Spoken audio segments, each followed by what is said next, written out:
Joseph Goebbels, Hitler's infamous minister of propaganda. The original master of spin, who brainwashed the German people into joining the Nazi cause. His lies paved the way for the Holocaust and ushered in the most devastating war in modern history. His commitment was total.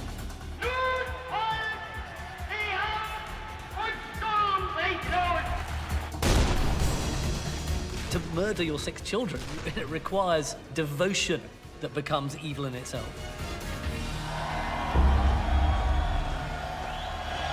Most people from my generation don't understand how over 70 years ago, a small group of Nazis could start a war that killed 60 million people.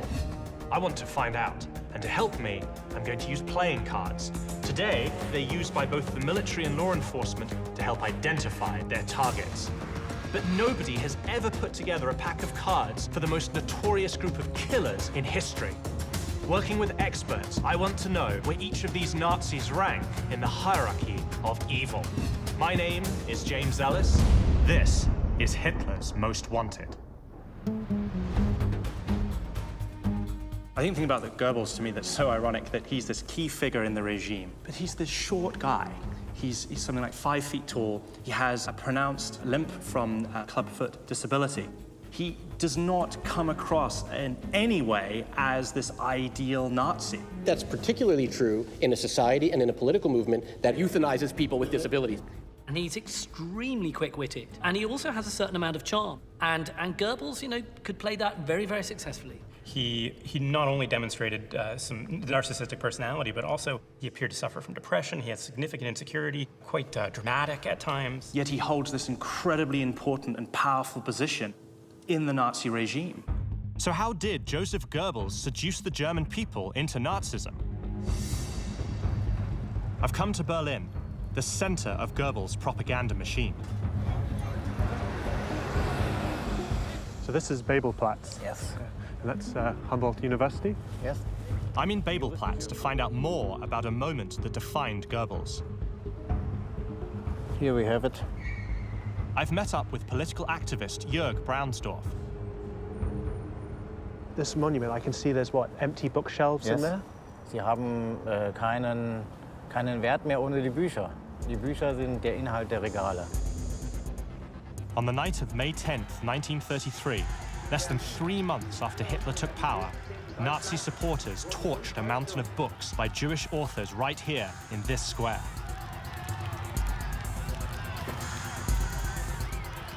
Die Aktion wurde insbesondere organisiert von dem Nationalsozialistischen Hochschulbund. Gegen Mitternacht kam Goebbels und hielt dann noch eine Rede, eine Propagandarede. Das Zeitalter eines überspitzten jüdischen Intellektualismus ist nun zu Ende. Der Durchbruch der deutschen Revolution hat auf dem deutschen Weg wieder die Gasse freigemacht. LKWs mit ca. 25.000 Büchern wurden hier zu dem, damals hieß er noch Opernplatz. So they burnt 25,000 volumes of books right here. Circa, yes. And I understand there was something like 40,000 people gathered in this square. Diese mitternächtige Stunde den Ungeist der Vergangenheit den Flammen anzuvertrauen. Das ist eine starke, große und symbolische Handlung. The book burnings, these were conceived of as a cleansing and a purification by fire. So it really was a ritual in the service of Nazi ideology. Goebbels and the Nazis used spectacle and pageantry and iconography to absolutely dazzling effect. The massive swastika banners, the fires, the nighttime marching. It is visually so impressive. With his incendiary speech, Joseph Goebbels put a government seal of approval on this racist act. He ordered the film of the event to be played in cinemas across the country. His goal was to turn the nation against the Jews. Propaganda is simply selling a political message and trying to sell it really hard so that people are going to buy it. Now, you know, the harder the thing you're trying to sell, the better the propaganda's got to be. Buy us, the Nazi Party, and we will make the economy better. Buy us, the Nazi Party, and we will get rid of the Jews. But who was Hitler's Minister of Propaganda? In 1924, Joseph Goebbels was a 27-year-old PhD and failed author, working at dead-end jobs just to get by. Germany's economy was a mess. Like many, Goebbels was looking for inspiration and someone to blame for his problems. Goebbels was stuck. He was depressed. He didn't see any prospects. And he became entranced with the person of Adolf Hitler. He began reading anti-Semitic tracts. He began buying into anti-Semitic conspiracy theories. He began thinking of himself as somebody who was loyal to the idea of the folk or the race. And he saw Adolf Hitler almost as a religious savior. He wrote, "We need a firm hand in Germany. Throw out the Jews who refuse to become real Germans. Give them a good beating too. Germany is yearning for an individual, a man, as the earth yearns for rain in the summer." Goebbels realizes that Hitler is the one. He's going to be the one who's going to solve Germany's problems. He's frankly captivated by Hitler, and as a result, he joins the Nazi Party. You know, he's there pretty near the beginning. Goebbels was an intellectual and proved to be a skilled speechwriter and powerful public speaker. Hitler quickly recognized him as a valuable ally. In 1926, he sent Goebbels to Berlin to spearhead the Nazi cause there. Goebbels, you know, is good at stage managing his own appearances. Hitler does the same thing. You know, like all good public speakers, they have an instinctive feel for their audience, but they also have that kind of narcissism that drives that type of figure on. He starts to peddle propaganda. You know, he gets those leaflets printed. He starts mounting an information war. Now, who's Goebbels targeting with his information war? Well, it's the same old enemies. It's the communists and the Jews. It was the beginning of an unprecedented campaign of hate that would soon engulf Germany and the world.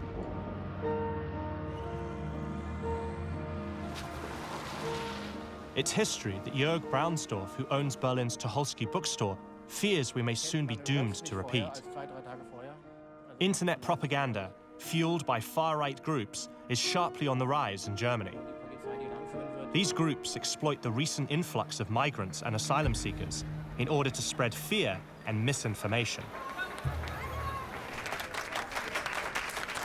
So this is a meeting with people from the local community, and they're here to discuss a forthcoming counter-protest against what they're describing as a neo-Nazi demonstration. Es ist eine Auftaktveranstaltung und Informationsveranstaltung aufgrund eines angekündigten bundesweiten Aufmarsches von Neonazis am 3. Oktober.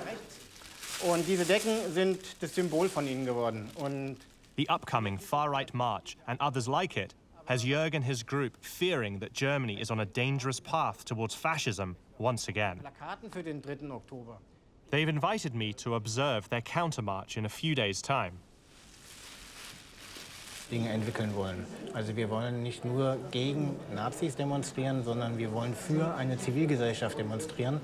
Und die Tatsache, dass in Deutschland der Rechtsradikalismus bis in die Mitte der Gesellschaft mittlerweile angekommen ist, macht das auch notwendig.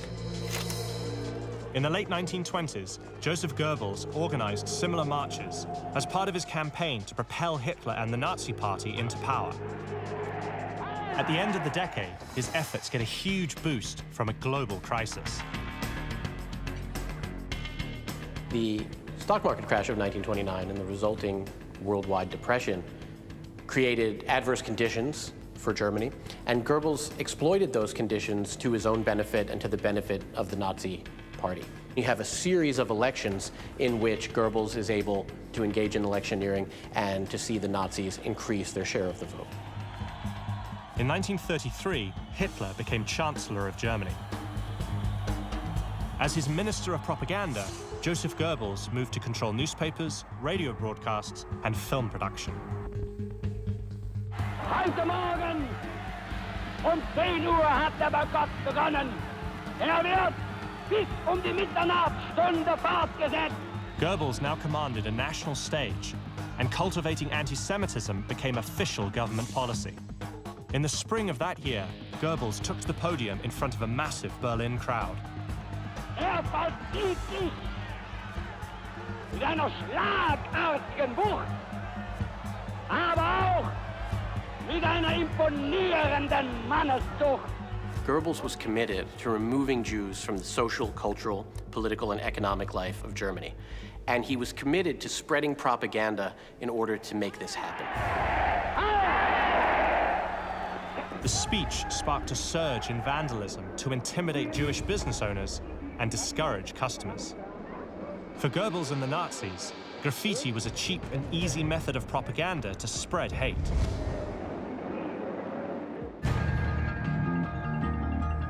And it's making a comeback. We're going to the playground where the first swastika in our neighborhood was painted. In a children's playground? Yes. On my journey to find out where Joseph Goebbels ranks in Hitler's hierarchy of evil, I've met up with artist Ibo Amari. But graffiti, as you can see in Berlin, is all around us. Yes. So. Nazi graffiti is on the rise in Germany, just as it was in the early years of Goebbels' rise to power. So where are you taking me now? We're going to the playground where the first swastika in our neighborhood was painted. And as you can see, it's a quite busy playground, a lot of kids, a lot of families. Same here, you can see graffiti everywhere. Yeah, everywhere. Ibo is on a mission to find Berlin's Nazi graffiti and paint over it. The project started right here in this predominantly immigrant neighborhood. It was there, actually. You can see the black border, parts of the black outline. Here. Here, here. So it was quite big, as you can see. Like, yeah. So when did this happen? When was the swastika placed here? This was 2 years ago. 2 years ago? Yes. And had you seen anything like that before in this area? No, no. Like the last swastika, I personally, it's over 25 years. 25 years? Yes. I just can't believe the size of it. You said it's like 1.5 meters by 1 meter, and it's in a children's playground. Yes. Like children, and wait, there's kids Yes. playing here right now, Yes. and there are apartment. Yes. Please So look he over risked it. to get caught, and he took a lot of risk to spread his hateful message. And, According to Ibo, the swastika's sudden reappearance here was no coincidence. the top 2 leading books that week when this swastika was painted were from a guy called Sarrazin. He tries to connect genetics with your intelligence. Yep. And a racist. And the second place was the corrected version of Mein Kampf, the book from Adolf Hitler. And that's across Germany? Or? Across Germany, yes. So the most popular book was essentially a racist book, and the Yes. second most popular From Adolf is Hitler. Mein Kampf. Yes. It was the start of a disturbing trend. Since then, Ibo has painted over scores of swastikas and other Nazi symbols. If you see them and just think there's just one idiot, but out of one idiot, there's 2 and 4 and 8, and all of a sudden they have a party and get voted. It's an eerie reminder of what happened here in the 1930s. Goebbels' barrage of propaganda over multiple platforms spread the word of fascism across the country. Nazi ideology became inescapable. But there was one medium that obsessed him more than any other. Film. Propaganda meant the use of images and mass media to spread ideas. And Goebbels was a master of that, and also the nascent medium of film.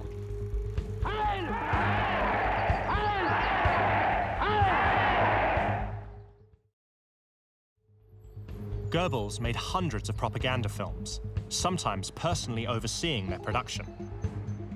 I want to find out more about the methods he used, so I've come to a Berlin cinema to screen one with someone who knows the tricks of the trade. Alexa? Hi. I'm James. Alexa Karolinski is a documentary filmmaker. I understand you have an interesting perspective on Nazi propaganda films. I grew up Jewish in Germany. All my grandparents were Holocaust survivors. So in order to understand my own identity and where I was growing up, I was always very interested in basically how how this could have happened and how the Nazis were able to win over the hearts and minds of the German people. So what makes propaganda different to, say, art and documentary? Art is there to, as an expression of the artist or as a comment on society. And I think that propaganda is there to basically make you feel like you are part of something larger and that you get to partake in like a collective narcissism, for example, in the case of Nazis, or new flare-ups when it comes to nationalist white supremacy. We're watching a never-released propaganda film, shot in Warsaw's Jewish ghetto. The film features callous Jewish policemen mistreating fellow Jews. Its intent was to portray them as a subhuman infestation of Poland.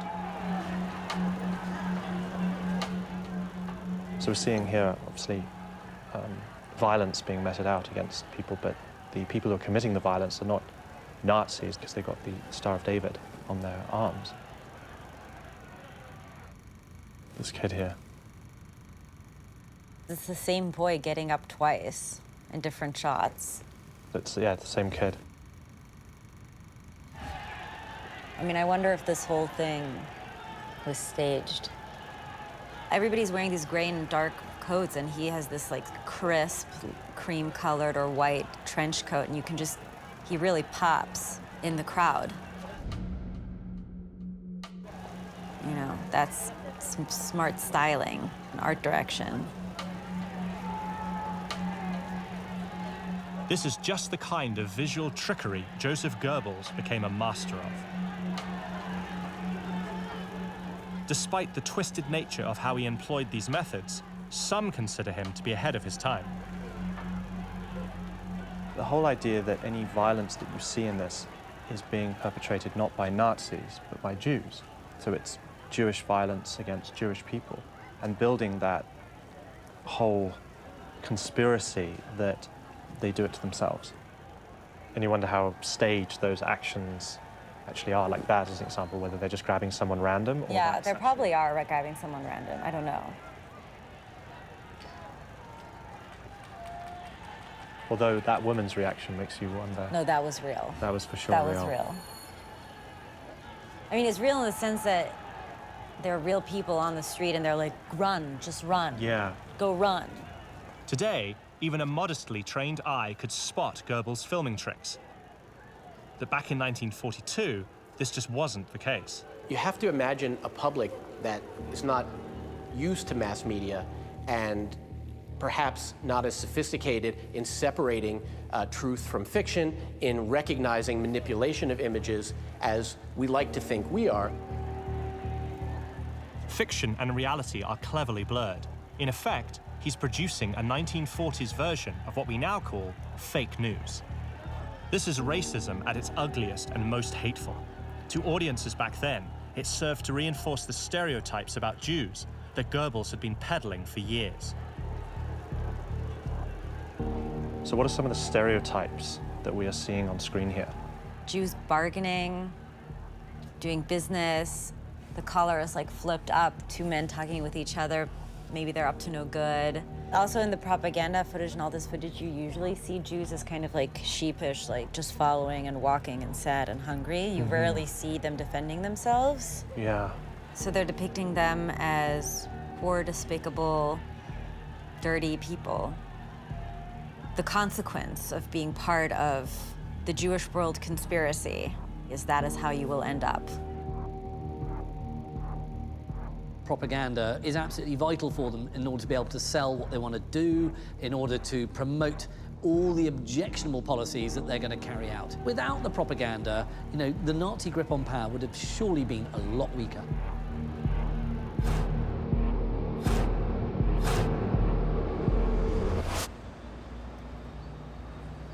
Dissecting Goebbels' cinematic technique was a deeply disturbing experience.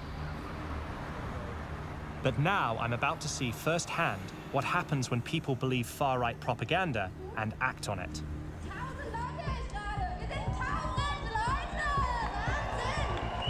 It's the day of Jörg Braunsdorf's counter-protest against a planned far-right march through Berlin.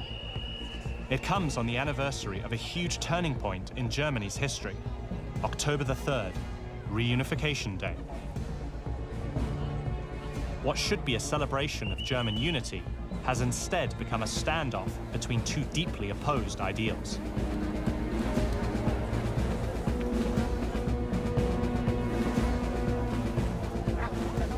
Und heute sind die Feierlichkeiten zum Tag der deutschen Einheit. Leider wollen einige Leute, die sich hier bewegen in Berlin, mit denen wir gar nicht zusammen feiern wollen. We're in a cordoned-off area. There are hundreds of people here. I'm being told there might be up to 1,000 far-right marches going through the city at some point, and they will be confronted by these people here.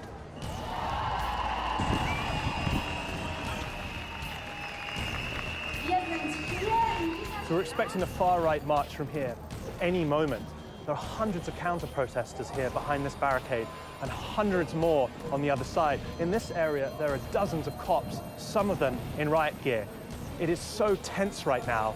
You can tell that they don't know what to expect, and they're clearly prepared for things to get violent. See, my goodness, that looks like an armored vehicle. They're definitely preparing for the worst, that's for sure. They're making their presence very clear to the marchers that are on their way. It's very tense. The counter-protesters are behind the barricade. The cops are here, riot gear. There's cops all around this area. Anything could happen right now. Here they come.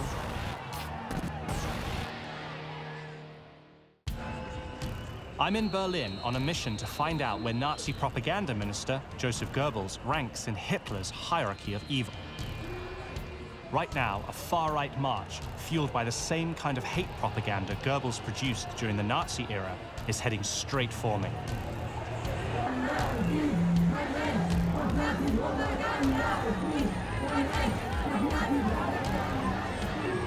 So the people from some of these buildings have been throwing stuff down on the marchers, and some sort of a scuffle has broken out. One marcher is led away with a head injury.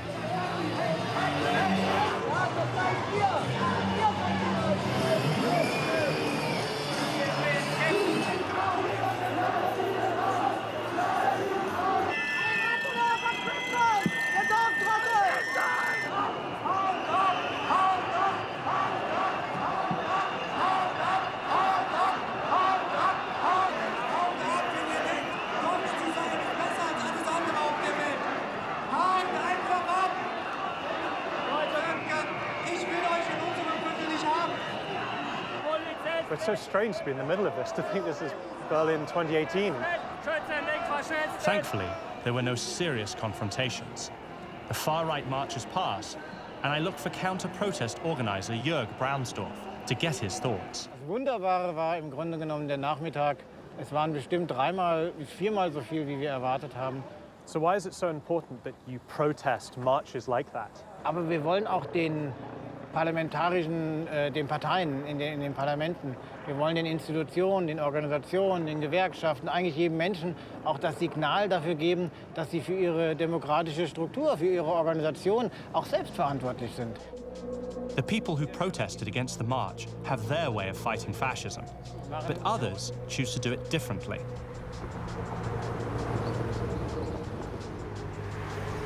Not far away, graffiti artist Ibo Amari is teaching today's young Berliners some visual trickery of his own.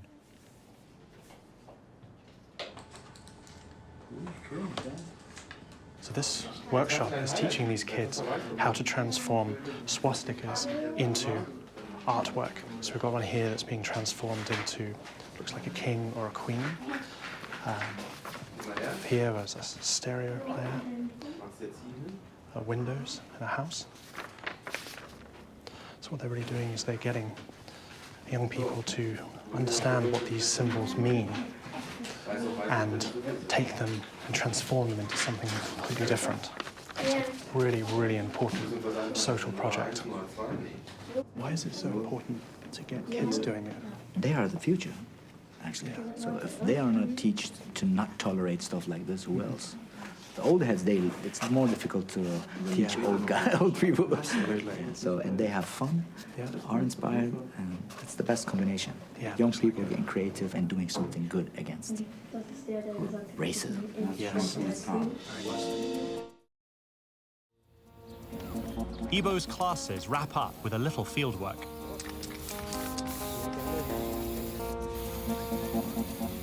By each stroke, he's reducing hate, actually. So the more he paints, the less hateful the message gets. And when he's done, that you can see what it was before.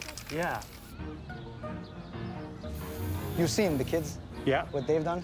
Yeah. So you as an adult should be much easier for you. I don't know about that. Yes. Like that? Yes. A little closer. I don't have a clue what I'm doing, but I'm going to try it out anyway. Ja, der will aber auch keinen riesen Hinkelstein haben. Guck mal. Muss ganz, ganz fest sein. Siehst du auch bei den großen Hinkelstein. Yeah. So, was it difficult? No, it was easy. See? Like, next time when you see a swastika and nobody removes it, just go there, grab 2 cans and make a cat as you did. Kannst du das nachmalen? Vielleicht? Wollen wir es probieren? She just said she can draw better than you. Oh, I'm sure she can. That's because you've gone to his workshop. Yeah, that's quite exciting, yeah. I just love how you do this. Like, you transform something that's so horrible, but you're sending a message because, say, someone had, whoever put that swastika there originally comes by, then they suddenly like, oh my God, like, what happened to my swastika? It's now a cat? Like, it's a real, like, you're sticking it to those people. It is an answer, definitely. And Yeah. we did not like leave a hateful message like that unanswered. No. So it's an answer with love, creativity, and a lot of fun, huh? Macht Spaß. Yeah. Yeah. This has been such an amazing experience being a part today of this program, whereby they are transforming these horrible, racist images of swastikas, and they are changing them into these beautiful pieces of artwork instead. I think it's so empowering, and it sends such an important message to the creators of the swastikas here, that these people are not going to let it stand, and that they are going to transform it into something completely different. I think it's so important, and it's been such a powerful experience for me to be part of this. If anyone had attempted this 80 years ago, however, they would have been arrested, possibly even killed. In Germany, under Nazi rule, resistance was close to futile. By 1941, the country was fully under Goebbels' propaganda spell. But he was about to use that control to help launch an attack that was nothing short of madness. His method of rallying support for that campaign relied on one of the oldest tricks in the book. He built fear. We can never win that war without crushing Soviet Union.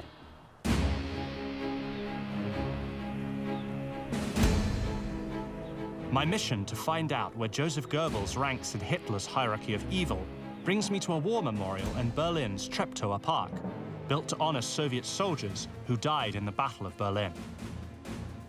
The Hollywood perception of the Second World War, I feel, is this focus on the American aspect, that America's role in defeating Nazi Germany, accompanied by its Western allies, Britain and Canada. But people forget the brunt of the fighting was carried out by the Soviet Union, and they lost millions of their citizens in the process. And they were the ones that finally conquered the Nazi capital, Berlin. Now that is one hell of a statue. It's huge. Made to be seen. Historian Sebastian Gerhardt is an expert on Germany's war against the Soviets. I can't get over the scale of this place. So what exactly is it? It is a Soviet war memorial prepared shortly already after Second World War, but it came at a high price. Das Reichsministerium für Volksaufklärung und Propaganda. Reichsminister Dr. Goebbels verließ die Proklamation des Führers. On June 22nd, 1941, Goebbels took to the airwaves to announce that Hitler had just launched an invasion of the vast Soviet Union, the hated communist enemy that Goebbels had been campaigning against since his first days in the Nazi Party. But the country was massive in both size and population, and this made him uneasy. The Nazi invasion of the Soviet Union in June 1941 represents a real challenge to Goebbels because he doesn't really agree with it. He has his doubts to drive all those tanks and aeroplanes, eastwards into Russia. But Goebbels is nothing if not loyal to Hitler and adaptable. And, he will use every propaganda tool in his basket to try and get the cell through to the German people. He made a strong case out of producing fear of Soviet-style communism, fear of such a big power in the east of Europe. We can never win that war without crushing Soviet Union, and we have to win that war, because otherwise Soviet Union would win, and that would result in a complete disaster for Germany, complete destruction of German people. Hitler launched a war of complete annihilation on the Soviets. In the opening days of the campaign, the Nazis drove deep into Soviet territory. Writing in his diary, Goebbels was ecstatic. The divine judgment of history is being passed onto the Soviet Union. I believe the war against Moscow will prove to be our greatest coup, psychologically and perhaps even militarily as well. But ultimately, Russia's sheer size and seemingly endless supply of troops were just too much for the Nazis. The Red Army stopped Hitler's advance in the bitterly cold winter of 1942 at the city of Stalingrad. German losses were staggering. What really fights Goebbels' propaganda, and there's nothing he could do about it, is the death of someone in your family. If you've lost a son, if you've lost a husband, if you've lost a father on the Russian front, no words from Goebbels, no propaganda message is going to counter that sense of loss. Goebbels realized the war was going badly and tried to rally the nation.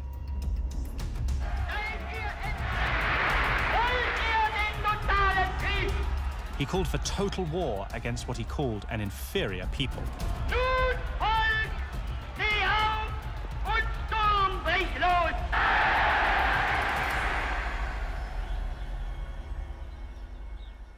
And then the irony is that the Soviets did come, and they did defeat the Nazis, and they did conquer half of Germany.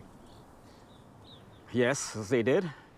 But even after they liberated all parts of the Soviet Union from Nazi occupation at the end of 1944, afterwards by going to other countries in Eastern Europe and going to Berlin, outside the Soviet Union have been killed more than 1 million Soviet soldiers. I mean, do we have an idea of how many Soviet citizens, soldiers and civilians, died defeating Nazi Germany? About 27 million Soviet citizens killed during Second World War. 27 million. Out of a population of about 190 million people. That makes that every family had casualties. Those numbers, that's just absolutely unbelievable. It is understandable why the Soviet Union did not break down even with these heavy casualties. There really was no choice than to win the war against Hitler. It was either win or face annihilation. Yes, either or.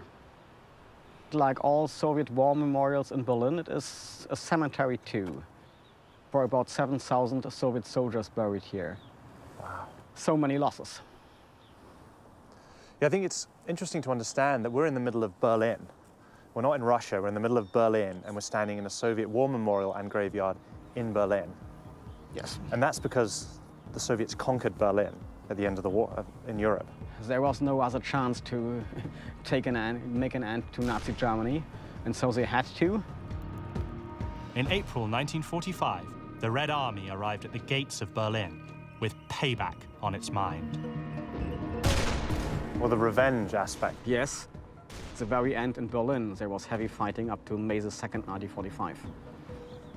And in the Battle of Berlin, how many Soviet soldiers are estimated to have been killed? About 80,000, that is the official Soviet account.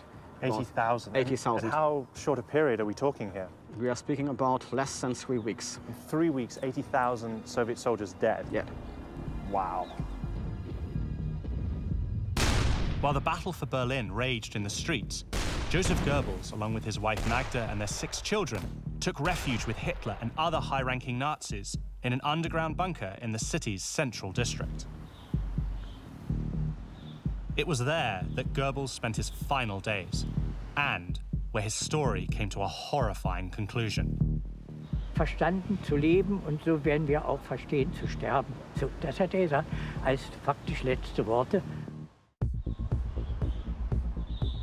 In my mission to find where Joseph Goebbels ranks in Hitler's hierarchy of evil, I'm looking for the Berlin site of the underground Führer bunker where he died.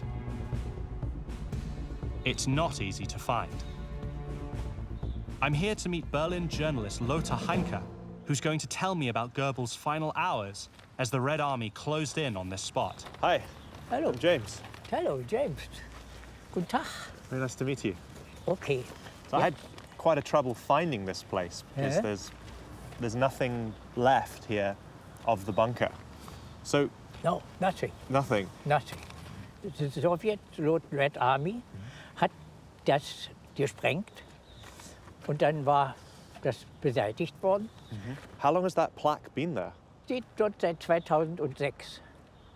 Und der Staat hat sich eigentlich nicht so richtig getraut, hier entweder den Bunker wieder zu öffnen und als Touristenattraktion. Das Dritte Reich hat ja die halbe Welt durcheinander gebracht und hat Millionen Tote. Teil des Systems. Nicht? Und hier war das Ende des Systems, des Nationalsozialismus. So how did it all end here for Goebbels?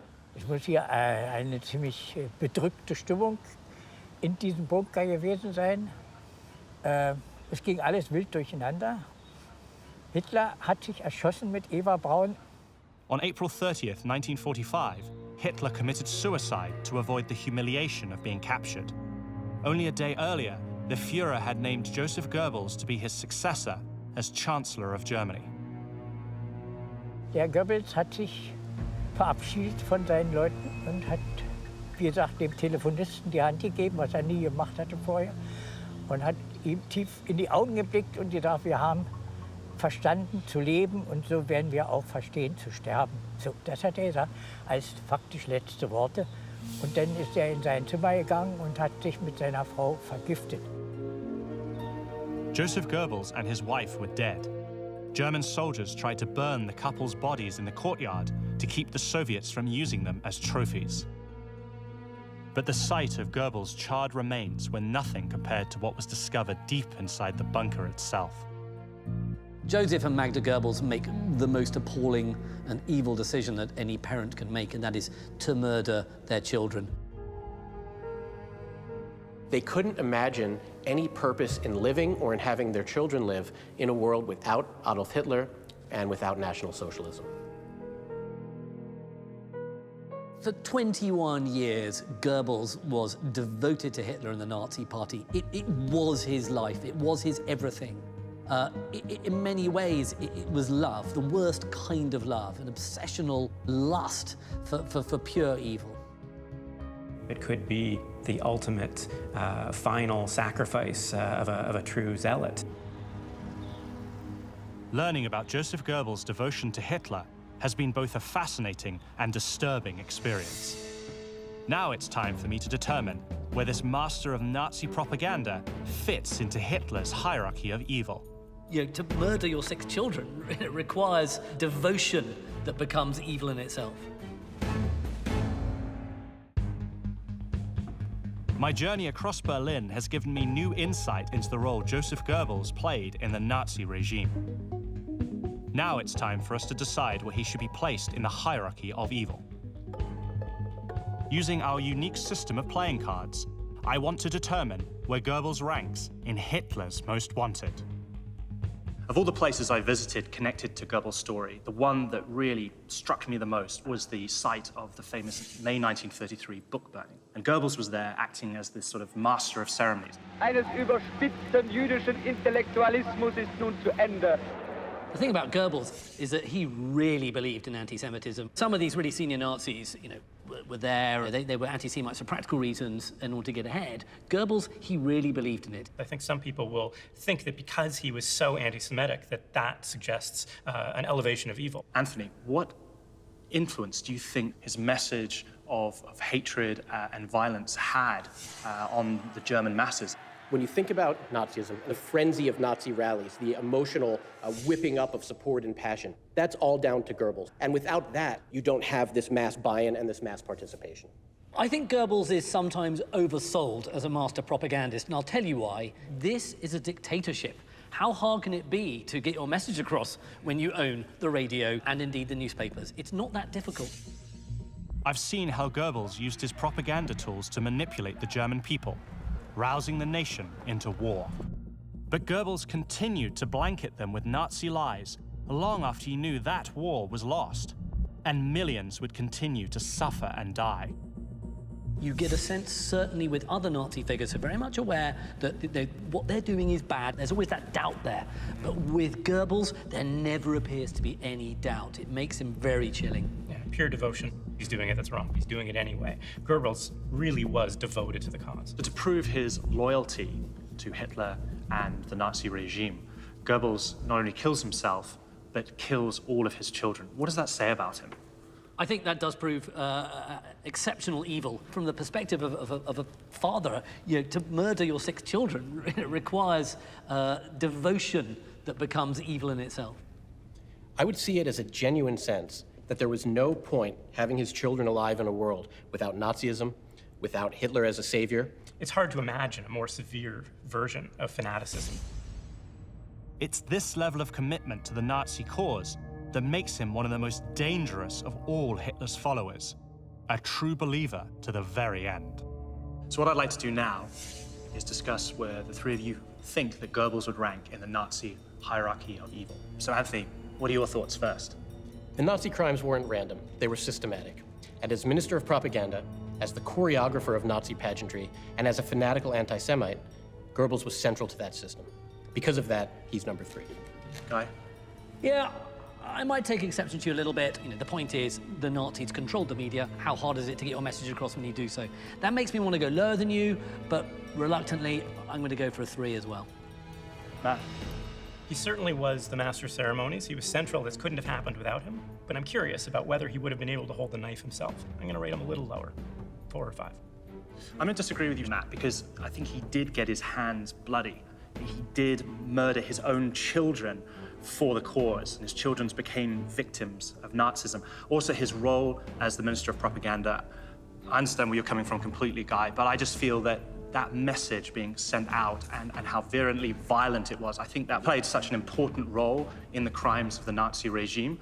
So I'm going to have to say he ranks number 3, and that is the Ace of Diamonds. Minister of Propaganda Joseph Goebbels orchestrated the brainwashing of Germany to pave the way for the Holocaust and the Second World War. For that and the murder of his 6 children, he ranks 3rd in Hitler's hierarchy of evil.